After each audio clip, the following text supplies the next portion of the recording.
안녕하세요. 거북이의 회색 브로케 거북이입니다. 한 남자가 있습니다. 그의 아버지가 전 재산을 사기로 날린 후 사망하면서 친부모를 모두 여의고 학생 때부터 생활고에 크게 시달립니다.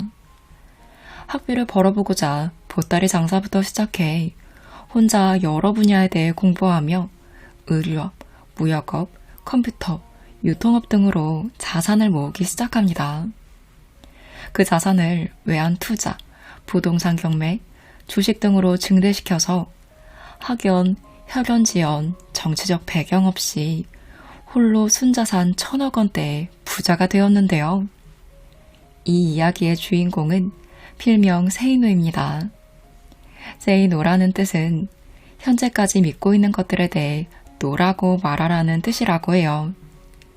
오늘은 그가 말하는 삶의 지혜를 세이노의 가르침과 함께 이야기해 볼게요.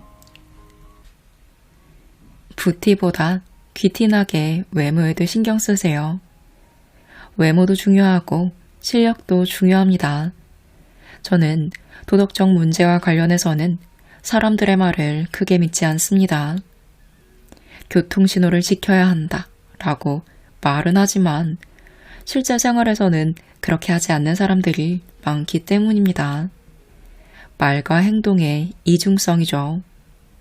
이러한 이중성이 나타나는 것 중에 하나가 외모는 중요하지 않으며 마음이 중요하다라는 말입니다. 말은 그렇게 하면서도 외모를 봅니다. 중국 당나라의 관리 선발 기준이었고 조선시대의 인재 판별 기준이라는 신원서판에서도 외모가 첫째 조건이었습니다. 정신의학에서는 사람을 한 가지 면으로 판단하면 미숙하다고 봅니다. 하지만 이 세상은 사람을 외모로 판단하는 미숙한 환자들로 가득하다는 것을 명심하시기 바랍니다. 바비 인형처럼 속이 텅 비어 있어도 예쁘면 뜨게 되고 가상의 인터넷 캐릭터 아바타를 지칭하느라 정신없는 것이 이 세상입니다. 미국 피츠버그 대학 조사에 의하면 키가 188cm 이상인 남자들은 183cm 미만인 남자들보다 12.4% 더 많이 봅니다. 그러니 키 높이 구두를 신는 것도 좋은 방법이겠죠. 94년 아메리칸 이코노믹 리뷰에 실린 연구조사에 의하면 능력이 같아도 잘생긴 사람은 못생긴 사람보다 임금을 10% 더 많이 받습니다. 똑같은 죄인일지라도 미녀는 무죄를 받을 확률이 더 높다는 미국 자료도 있습니다. 정신병동 같은 이 세상에서 살고 있는 한 변신해야 합니다. 의사 전달 효과 역시 55%는 몸짓, 표정, 시선에 의존하며 38%는 목소리 톤에, 그리고 7%만이 발표 내용에 의존한다고 합니다. 머리 손질, 의상, 말투로도 당신은 변할 수 있습니다. 이때 부티를 내지 말고 귀티를 나도록 하세요. 졸부처럼 돈과 상표만 걸치지 말고 귀족적 세련됨을 갖춰야 합니다. 이것은 온 몸에서 퍼져 나옵니다. 전화 음성, 운전 습관, 의상 코드에서도 귀티가 나오게 하세요. 그것이 진짜 매력입니다. 외모가 주는 이점은 남들보다 앞선 출발선에 설 수 있다는 것입니다. 물론 당신을 질투하게 하는 것은 궁극적으로 실력입니다. 외모만 믿고 능력 개발을 등한시하면 생명이 결코 길지 않겠죠. 하지만 외모에 자신이 전혀 없다고요? 그렇다고 좌절하지 말고 실력을 2배로 기르세요. 이 세상은 당신이 넘어지면 잔인하게 짓밟고 지나가지만 당신이 일어선다면 우러러본다는 사실을 명심하세요.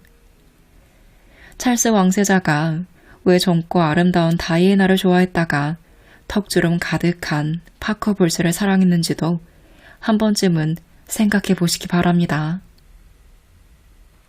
돈과 먼저 친해지세요. 어떤 사람들은 이른바 금융 지식이나 투자 지식을 돈을 운영할 수 있는 지식으로 믿습니다. 물론 그러한 지식도 중요한 것이기야 하지만 나는 그런 지식을 전문적으로 가지고 있는 재테크 상담가들 중 부자를 만난 적은 없습니다. 돈을 운영할 수 있는 지식은 단순한 금융 지식이나 투자 지식이 아니기 때문입니다. 그것은 쏟아지는 정보를 이용하여 돈의 흐름을 볼 줄 아는 눈이며 인간 심리를 알고 문화를 이해하는 능력이며 시장 경쟁의 치열함 속에서 승리하는 방법을 법의 테두리 안에서 모색하는 힘입니다. 그러한 지식을 얻으려는 노력으로 나는 신문을 많이 봅니다. 수많은 기자들이 사방에서 수집하여 활자화하는 정보들은 내게는 소중한 자산이 됩니다. 그러나 그들이 지면을 통해 알려주는 정보 모두를 내가 소중히 여기는 것은 아닙니다. 나는 내가 읽는 여러 종류의 일간지와 경제지들 중에서 매일 어느 하나를 택해서 우선 경제란부터 상세히 봅니다. 경제 흐름을 알려주는 모든 기사는 정말 놓치지 않습니다. 차 안에서 신문을 읽다가 원하는 기사를 칼이나 가위 없이 맨손으로 잘라내는 기법을 스스로 터득하기도 하였고, 책상 위에 놓고 칼을 대고 자르면 신문 한 장의 두께만큼만 칼질이 되는 특수한 칼도 서너 가지 종류를 오래전에 외국에서 구입했을 정도로 나는 경제기사를 소중히 여깁니다. 경제란 다음에 보는 지면은 문화란입니다. 문화를 알아야 인간을 이해하고 사업을 할 수 있기 때문입니다. TV 프로그램에 대한 내용도 대충은 봅니다. 다른 사람들 다 보는 연속극이라 해도 나는 거의 안 보기 때문에 대화 중에 상대방이 무슨 말을 하는지 모르는 경우를 당하지 않기 위해서 기초적인 내용만큼은 알아두기 위해서입니다. 정치, 사회, 스포츠 등은 대충대충 봅니다. 어느 한 신문에서 그런 분야에 대한 기사들을 내가 훑어보는데 바치는 시간은 2분도 안 됩니다. 어느 연예인이 이혼을 했건 말건, 정치인들이 무슨 일로 싸우건 간에 나는 그런 기사들은 대강 제목만 보고 맙니다. 그런 지면들에서 내가 집중을 하며 보는 것은 광고입니다. 광고는 사회의 단면이고 사람들이 다른 사람들의 호주머니를 어떻게 노리고 있는지를 보여주기에 유심히 봅니다. 이런 상품이 나왔구나. 이 동네에는 부동산이 이 정도 가격이구나. 구인 광고를 이렇게도 하는구나 등등을 재빨리 눈에 집어넣습니다. 인터넷에서는 이것을 못 얻습니다. 시내버스를 타본 지가 20년 이상 되지만 지하철은 1년에 몇 차례는 나도 타게 됩니다. 막상 지하철을 타보면 체육계나 연예계에 종사하는 사람들이 상당히 많은 듯 느껴집니다. 대단히 많은 사람들이 지하철에서 스포츠 기사나 연예 기사들을 읽느라 정신이 없기 때문입니다. 이것은 샐러리맨의 나라라고 불리는 일본뿐만 아니라 그 어느 나라에서건 대부분 비슷합니다. 나는 해외 출장을 갈 때 대부분 1등석을 탑니다. 하늘 노선에서는 1등석 손님들 중 야쿠자도 있을 정도로 여러 종류의 사람들이 타기에 스포츠 신문을 찾는 사람들을 많이 보았습니다. 하지만 장거리 노선에선 1등석 승객들은 거의 모두 경제지를 샀습니다. 반면에 이코노미 클래스, 즉 3등석 승객들은 스포츠 신문이나 연예 주간지를 먼저 찾습니다. 서로의 관심의 우선순위가 다른 것입니다. 1등석 승객들은 1차적 관심이 경제이며 그래서 돈을 더 법니다. 3등석 승객들은 1등석의 넓은 좌석을 부러워하면서도 1차적 관심은 경제가 아니라 재미난 기사거리들입니다. 사람들은 돈을 벌어야 하는 경제 게임을 하고 있으면서도 이처럼 대부분은 스포츠 기사나 연예 기사 같은 재미난 이야기거리들에 관심을 갖고 있습니다. 정치에 대해 관심이 깊은 사람은 또 얼마나 많은가요? 신문사 인터넷에 자유토론장에 어쩌다 들어가 보면 정말 과가 아닙니다. 수없이 많은 사람들이 침을 튀기며 말할 수 있는 분야는 정치, 스포츠, 연애뿐입니다. 특히 많은 여자들이 연예인에 대해 지독히 관심이 많습니다. 하지만 당신이 TV 앞에서 환호를 올릴 때 부자가 되는 것은 당신이 아니라 그 TV 속의 주인공들임을 깨달아야 합니다. 스타들의 일거수일투족에 대해 관심을 가져도 당신에게 생기는 것은 땡전 한 푼도 없습니다. 당신은 지금 다른 사람들의 게임에 박수를 치고 있는 것이며 당신 자신이 주인공인 경제 게임에서는 규칙도 모르는 셈입니다. 그러면서도 부자들을 도둑으로 싸잡아 비난합니다. 많은 사람들이 정치인, 운동선수, 연예인 이름들은 줄줄 깨지만 대차대조표는 볼 줄도 모르고 관심도 없을 것입니다. 부자가 되려면 돈과 친해져야 하는데 사람들은 다른 것들과 더 친합니다. 돈과 친하다는 것은 경제게임의 법칙을 안다는 것이고 경제의 피가 흐르는 증권, 부동산, 경영, 사업 등에 대한 책들을 읽는다는 뜻입니다. 일간지에 나오는 경제라는 꼬박꼬박 챙긴다고요? 경제지 하나와 경제주간지 하나 정도는 읽어야 무슨 감이 잡힐 것 아니겠나요? 신문값이 부담스러우면 일간지 대신 경제지만 읽어도 됩니다. 명심하세요. 온 동네 사람들이 다 알고 있는 경제 지식은 당신을 절대로 부자로 만들어주지 못합니다. 그 이상이 필요한 거죠.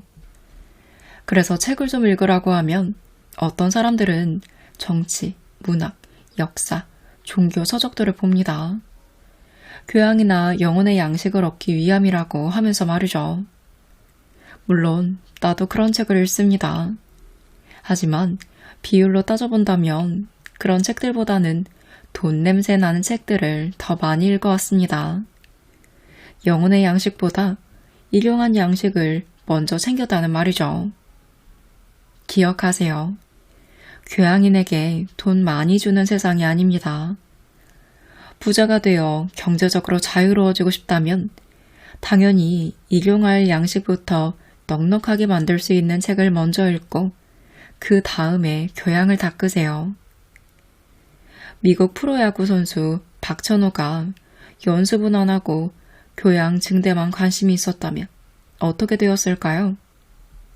당신도 사회에서 대가를 받을 수 있는 것을 먼저 하세요. 딱 1년만 미친 듯이 하면 장담하건대 내년에는 벅찬 가슴을 갖게 됩니다. 교양이니 영혼의 양식이니 하는 것들은 그 다음에 해결해도 되지 않을까요? 시간이 돈이 되게 만드세요. 헬라어에서 시간을 의미하는 단어는 두 개입니다. 하나는 크로노스인데 흐르는 시간을 의미합니다. 이것은 우리가 어쩌지 못하는 대상으로서의 시간입니다. 자동차를 타고 가다가 길이 막혀 어쩔 수 없이 보내게 되는 시간 같은 것이 크로노스입니다. 다른 하나는 카이로스인데 의미 있는 시간, 가치 있는 시간, 보람 있는 시간이 모두 여기에 해당됩니다. 이 땅에서 잘 산다라는 것은 부자로 사는 것을 의미하는 것이 아니라 크로노스를 카이로스로 바꾸어 살아간다는 것을 의미합니다. 크로노스를 카이로스로 변화시키려는 시도가 없는 시간은 그저 세월의 주름살에 불과하다고 생각합니다. 하지만 내가 생각하는 시간에는 크로노스와 카이로스 이외에도 하나가 더 있습니다. 돈이 되는 시간이 그것입니다. 흔히 시간은 금이니 돈이니 말들 하지만 크로노스로서의 시간은 전혀 돈이 안 됩니다. 출퇴근길 복잡한 지하철 안에서 이리 복귀고 저리 복귀는 시간은 그저 지나가는 시간일 뿐이며 술에 취해 인사불성이 되어 있는 시간도 마찬가지입니다.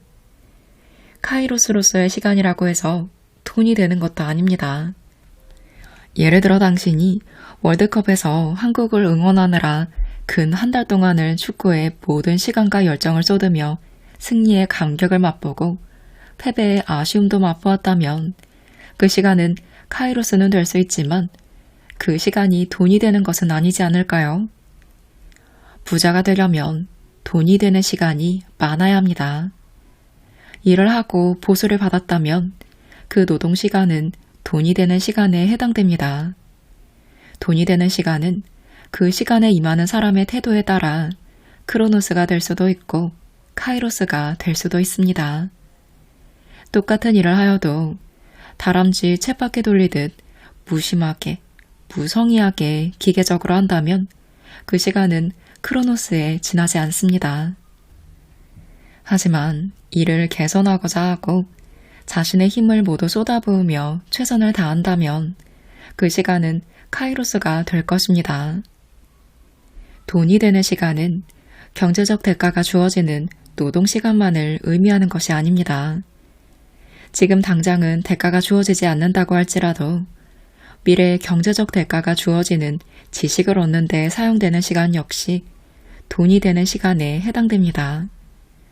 예를 들어 최우수 성적으로 학교를 졸업한다면 일단은 이 사회에서 대가를 더 받게 되는데 이 경우 공부를 잘하고자 바친 시간은 돈이 되는 시간이기도 합니다. 하지만 부자가 되는 게임은 학교 성적으로만 승패가 좌우되는 것이 아닙니다. 부자는 세상에서 받는 대가를 크게 함으로써 될 수도 있지만 세상에 지불하여야 하는 대가를 적게 함으로써 될 수도 있기 때문입니다. 당신이 살아가면서 세상에 지불하는 대가는 상품이나 서비스에 대한 것이니 다른 사람들이 돈을 받고 해주는 일들에 대해 당신이 알고 있다면 지출하는 비용이 줄어들어 주머니에 남는 돈이 늘어나게 됩니다. 예를 들어 웬만한 컴퓨터 고장은 직접 수리할 줄 안다면 그 수리 지식을 얻는 데 사용할 시간은 평생 컴퓨터가 고장날 때마다 돈을 절약시켜주는 원천이 됩니다. 그것도 평생 말이죠. 따라서 당신이 컴퓨터 하드웨어에 대해 일단 억지로라도 배워둔다면 그 시간은 돈이 되는 시간이 됩니다. 저는 이 법칙을 남들보다 빨리 깨달았기에 시간이 날 때마다 정치나 연예인, 스포츠 선수 등을 제외한 모든 것에 대하여 관심을 갖고 배우고자 하였습니다. 나는 길거리를 걷다가 도로 공사를 하는 것을 보아도 인부들이 어떻게 하는지 세심히 바라보고 배웠습니다. 직접 눈으로 볼 기회가 없는 것들은 모두 책을 통해 감을 잡고 배워 나갔습니다. 그렇게 하는 시간이 바로 돈이 되는 시간입니다. 사업 초기에는 하다못해 복사기가 고장났을 때마다 서비스 수수료 몇만 원 나가는 것이 아까워 AS맨이 올 때마다 그가 어떻게 하는지 옆에서 지켜보고는 나중에 수십 번 이상 내가 직접 고친 적도 있습니다. 그렇게 해서 내가 배운 분야는 하나둘이 아닙니다. 시간이 남는다고요? 크로노스가 많다는 뜻입니다. 닥치는 대로 책을 읽고 배워 나가세요. 우선은 지금 하는 일과 관련된 것들부터 마스터하세요. 그렇게 할 때 그 시간은 돈이 되는 시간이 될 수 있습니다. 일과 관련된 책들은 솔직히 재미는 없습니다. 하지만 재미가 충만한 책들만 읽는다면 그 시간은 카이로스가 될 수는 있지만 돈이 되기는 어렵습니다. 재미없어 보이는 지식들을 위해 돈이 되는 시간을 먼저 투자하는 사람만이 크로노스의 굴레에서 벗어날 수 있습니다. 그래도 인생은 즐기며 재미있게 살아야 한다고요? 장담하건대 당신이 재미있는 것만 즐기며 시간을 보내는 동안 당신의 삶 자체가 조만간 재미없어질 것입니다. 불확실성의 시대로 유명한 미국의 경제학자 갤브레이스는 인생에서 대부분의 물건, 이를테면 자동차나 연인이나 암은 그것을 지닌 사람에게만 중요하다. 그에 반해 돈은 그것을 가진 사람과 가지지 못한 사람 모두에게 똑같이 중요하다라고 말했습니다. 그 중요한 것을 위해 지금 시간을 투자하세요. 지금의 시간이 미래의 돈이 되게 만드시기 바랍니다. 때론 외로움을 즐길 줄 알아야 합니다. 우리가 어떤 목표를 정하고 그 목표를 향해 나아가겠노라고 굳게 결심한 이후 우리의 발길을 가장 방해하게 되는 것이 무엇인지 알고 계시나요? 부자가 되고자 마음을 굳게 먹었음에도 그 굳은 결심을 산산조각 깨뜨려 버리는 것이 무엇인지 아시나요? 그것은 바로 외로움입니다. 외로움은 그 어떤 목표이든 간에 목표를 달성한 사람이라면 누구나 반드시 수없이 겪었을 통과 의례입니다. 혼자서 노력하는 과정 중에 창밖에 비치는 찬란한 햇빛, 하얗게 쌓인 눈, 후드득 떨어지는 소나기, 그런 것들을 배경으로 하여 때없이 밀려드는 외로움, 보고 싶은 얼굴 등등이 스스로를 더 외롭게 하고 이어서 내가 도대체 꼭 이렇게까지 하며 살아야 하나 하는 회의감마저 불러일으킨다는 것을 나는 경험으로 잘 압니다. 그래서 장담합니다. 만일 당신이 어떤 목표를 향하여 정진하는 과정을 이미 시작하였거나 시작하려고 한다면 이제 곧 문득문득 외로워질 것임을요. 하지만 명심하세요. 이엔 수녀마저도 존재의 그 쓸쓸한 자리에서 이렇게 시를 읊고 있었다는 것을요. 누구 하나 내 고독의 술잔에 눈물 한 방울 채워주지 않거늘. 매일 아침 오늘도 살아있음에 감사하거늘. 그래도 외로운 거야 욕심이겠지. 그런 외로움도 그런 쓸쓸함도 없다는 건 내 욕심이겠지. 그러니 이제는 고독과 외로움을 친구로 삼으세요. 정호승 시인은 외로우니까 사람이다 라고 하지 않았던가요? 그래도 누군가에게 기대고 싶다고요? 그 기분 충분히 이해합니다. 그러나 말이죠. 당신이 외로움에 징징거리며 질질 짠다면 적어도 당신이 꿈꾸는 어떤 목표는 이미 물 건너간 것임을 알아야 합니다. 당신이 외롭게 살고자 할 때 제일 방해가 되는 것은 놀랍게도 친구들입니다. 친구들은 당신의 옛 생활을 알기에 새삼스레 너답지 않게 왜 그러냐 하면서 발목을 붙잡습니다. 부자가 되려면 외로움을 이겨내야 합니다. 친구는 당신에게 부자가 될 기회를 주지 못합니다. 오히려 웃고 떠들며 이른바 정을 쌓으면서 부자가 될 시간만 빼앗아 갑니다. 그러니 몇 년간만이라도 만나지 말고 외롭게 노력하세요. 외로움의 고통을 즐기세요. 그 고통 없이 부자가 되는 테크닉을 나는 모릅니다. 내가 하는 이런 말들로 당신 삶의 껍질이 당장 벗겨지리라고는 전혀 기대하지 않습니다. 하지만 이것이 18점이 되어 삶이 바뀌었다는 독자들의 메일을 20년간 숱하게 받아왔기에 나는 내 메시지들 속에 돋아있는 바늘들에 당신이 제대로 찔리고 피나는 노력이 더해져 상승작용을 한다면 적어도 몇 년 안에는 변화가 생길 것이라는 확신이 있습니다. 내 말에 귀를 기울이건 아니던 간에 그것은 당신 자유이지만 이것 하나만은 알아두시기 바랍니다. 삶의 진정한 가치는 내가 나 자신을 직시하고 내 안에 있는 모든 것을 끄집어내면서 세상 속에서 살아가는 경험의 연장선상에 녹아있다는 것을요. 생의 현장에서 부는 비바람을 온몸으로 받아들이며 삶을 온전히 체험할 때 생의 의미가 깊어진다고 믿습니다. 나는 그렇게 더운 숨을 몰아쉬어가며 수없이 넘어지고 피를 흘리면서 삶을 살아왔다고 감히 말할 수 있는 행운아입니다. 이제 그대의 행운을 빕니다. 오늘은 세이노의 가르침과 함께 했습니다. 세이노는 지난 20년간 여러 칼럼을 통해 인생 선배로서 부와 성공, 삶에 대한 지혜를 많은 사람들과 함께 나누고 있다고 해요. 그의 지혜를 모아둔 집합체의 책이 이 세이노의 가르침이라고 할 수 있는데요. 저는 이분의 칼럼을 따로 보진 않았고 바로 이 책을 읽었는데 처음에는 좀 읽다가 책을 덮었어요. 생각보다 공격적인 말투와 강하게 하지 말라고 하는 문체가 처음 읽을 때 좀 거부감이 들더라고요.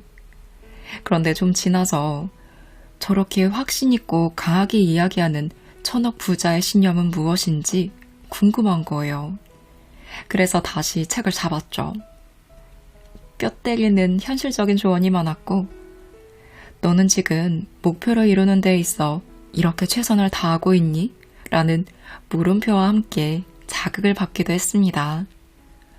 부와 관련된 내용뿐만 아니라 삶에 있어서 어떤 것들을 거르고 어떤 것들을 마음에 새기고 살아야 하는지 다양한 주제들에 대한 그의 생각이 담겨 있어서 저는 뜨끔하는 자극을 받으며 동기부여가 되었던 책입니다. 워낙 자신만의 생각을 꾸밈없이 말씀하셔서 거부감이 드는 부분도 있지만 엄청나게 성공한 분은 이런 사상과 신념을 가지고 있구나 하는 마인드를 배우기에는 정말 좋은 책이라는 생각이 들었습니다. 내가 원하는 삶을 스스로 개척해 나가고 싶다, 해내고 싶다라는 생각을 갖고 있는 분들이 참고해 보시면 좋을 것 같습니다.